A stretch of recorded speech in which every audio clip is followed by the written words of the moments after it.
Hello दोस्तों, आप सभी का फिर से स्वागत है आपके अपने चैनल पे।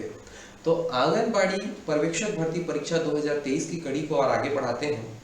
और हमने जब सिलेबस देखा था तो उसके फर्स्ट यूनिट के फर्स्ट यूनिट का जो फर्स्ट भाग होता है उसको हम लोगों ने लगभग कवर किया था, जिसमें भाग एक था महिला एवं बाल विकास विभाग से संबंधित योजनाएं एवं कार्यक्रम। इसमें पहला यूनिट जो था वो कुछ इस प्रकार से था, जिसके सभी पॉइंट्स हमने कवर किए हैं।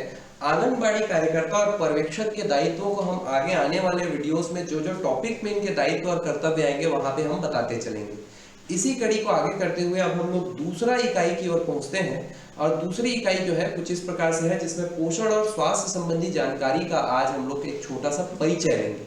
और इस परिचय में हम देखेंगे कि इसके अंतर्गत आंगनबाड़ी के क्या दायित्व होते हैं, है ना। आंगनबाड़ी कैसे इस शिक्षा के दौर पे अपना योगदान दिखा रहा है। तो देखिए भाई, जरूरी नहीं है कि हम अपनी औपचारिक शिक्षा प्राप्त करने के बाद अपने दैनिक जीवन के भी चीज़ों को समझते चलें। कई चीज़ें ऐसी रह जाती हैं जिनको एक निश्चित स्थान पर निश्चित लोगों के साथ या सुनिश्चित किए गए लोगों के माध्यम से ही हमको दिया जाता है। तो चलिए शुरू करते हैं अनौपचारिक शिक्षा के केंद्र में, है ना, कुछ ऐसी बातें जो कि पोषण और स्वास्थ्य से संबंधित है। तो चलिए, पोषण और स्वास्थ्य संबंधित शिक्षा जो कहाँ पर दिया जाएगा, जिसमें आंगनबाड़ी का क्या योगदान है, ये हम लोग देखेंगे। तो आंगनबाड़ी में जो है हमने पर्यवेक्षक के कुछ दायित्वों को देखा था, जिसमें पर्यवेक्षक जो है अपने आंगनबाड़ी केंद्र के कार्यकर्ता और सहायिकाओं को कुछ प्रशिक्षण देती है, कुछ मार्गदर्शन देती है, जिसके माध्यम से यही कार्यकर्ता और सहायिकाएं जो है अपने आंगनबाड़ी केंद्र के क्षेत्र में जो हितग्राही हैं उनको लाभ पहुंचाते हैं पोषण और स्वास्थ्य संबंधी शिक्षा से लेकर। तो चलिए देखते हैं आंगनबाड़ी केंद्र में अभी तक हमने हितग्राहियों के बारे में पढ़ा था, जिसमें देखा था जिसमें गर्भवती महिलाएं, शिशुवती माताएं, 6 माह से 3 वर्ष तक के बच्चे, 3 वर्ष से 6 वर्ष तक के बच्चे, किशोरी बालिकाएं जो 11 से 18 वर्ष की है, और 15 से 45 वर्ष की सभी महिलाएं इस श्रेणी में आती है। तो जो पोषण और स्वास्थ्य संबंधी शिक्षा है वो 45 है ना 15 से 45 वर्ष के सभी महिलाओं को दी जानी है। अब आंगनबाड़ी केंद्र में किस प्रकार से यह शिक्षा दी जाती है, चलिए सोचते हैं। भाई, ये एक बहुत ही दूर दृष्टि को रखने वाला लक्ष्य है।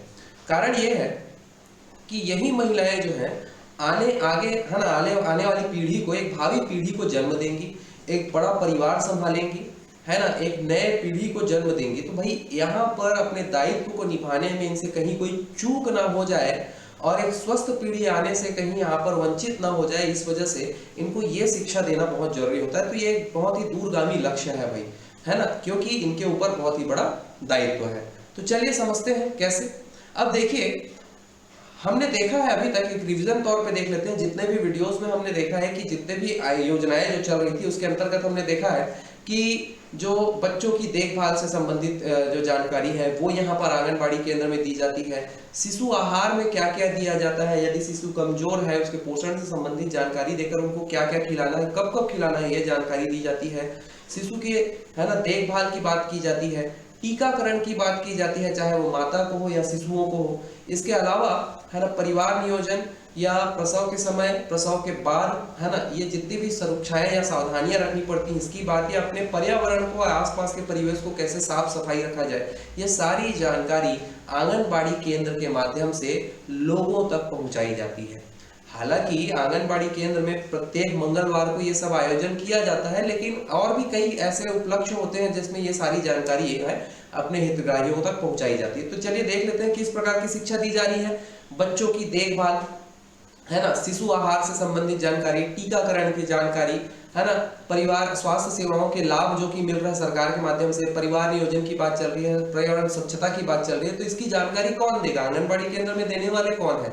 पहला तो है आंगनबाड़ी की कार्यकर्ता, और दूसरे हो जाते हैं आंगनबाड़ी के साथ समन्वय स्थापित करके कार्य करने वाला स्वास्थ्य विभाग का अमला, जिसको हम बोलते हैं एएनएम।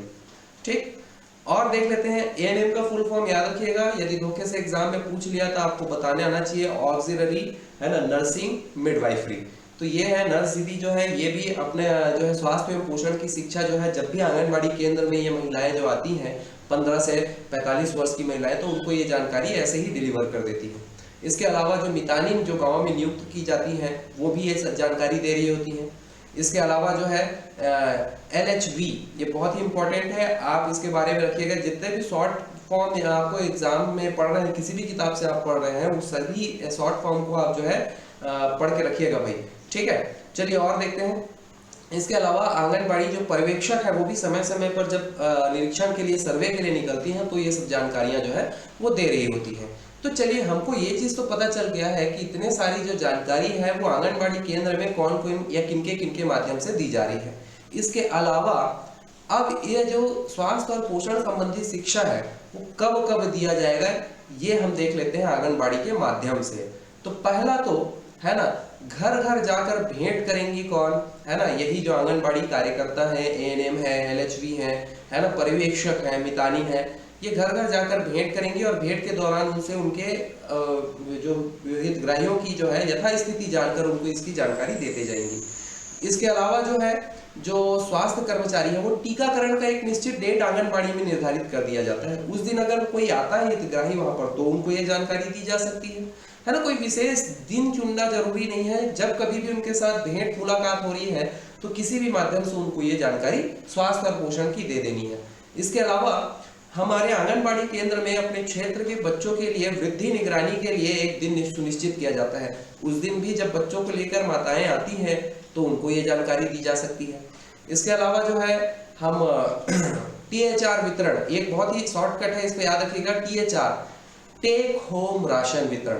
टेक होम राशन वितरण के दिन जब माताएं अपने शिशु को लेकर आ रही हैं, है ना, या किशोरी बालिकाएं आ रही है, तो उनको ये चीज जानकारी दे देना है भाई, पोषण और स्वास्थ्य संबंधी जानकारी उसी समय दे दिया जाएगा। इसके अलावा जब महिला स्व सहायता समूह का जब कोई बैठक बैठता है, उसमें भी जो कार्यकर्ता जो शामिल होकर के इसकी जानकारी दे सकती हैं। ग्राम में किसी विशेष, है ना, कार्यक्रम के दौरान या ग्राम समुदाय की बैठक के दौरान यह जानकारी जो है दी जा सकती है।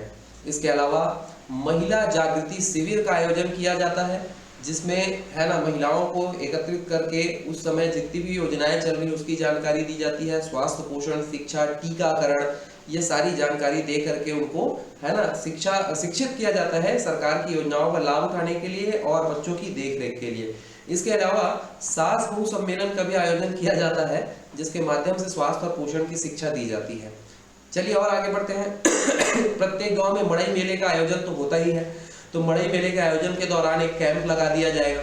स्थानीय कोई भी सम्मेलन चल रहा है ना, उस समय भी ये आपका स्वास्थ्य और पोषण की शिक्षा दी जा सकती है। तो इस प्रकार से हमने देखा कि आज इस परिचय से हमको ये पता चल गया है कि स्वास्थ्य पोषण संबंधी जो शिक्षा है, ये गांव में किसी निश्चित दिन, एक तो आंगनबाड़ी केंद्र में मंगलवार को निश्चित होता है, लेकिन इसके अलावा भी, है ना, स्वास्थ्य विभाग, शिक्षा विभाग के अमले के साथ या ग्राम पंचायत की बैठक के साथ या पंच सरपंच के साथ कोई भी एक निश्चित बैठक या कोई आयोजन, किसी शिविर आदि में ये सारी जानकारियां आंगनबाड़ी के माध्यम से दी जा सकती हैं। अब इस टॉपिक से किस तरह के प्रश्न बन सकते हैं या आप लोगों को समझ में आ गया होगा। आज की सभा हम लोग यहीं रोकते हैं। कल हम लोग चर्चा करेंगे कि आंगनबाड़ी कार्यकर्ता जो है स्वास्थ्य और पोषण संबंधी शिक्षा में कैसे अपना दायित्व निभाती है। तो तब तक के लिए नमस्कार।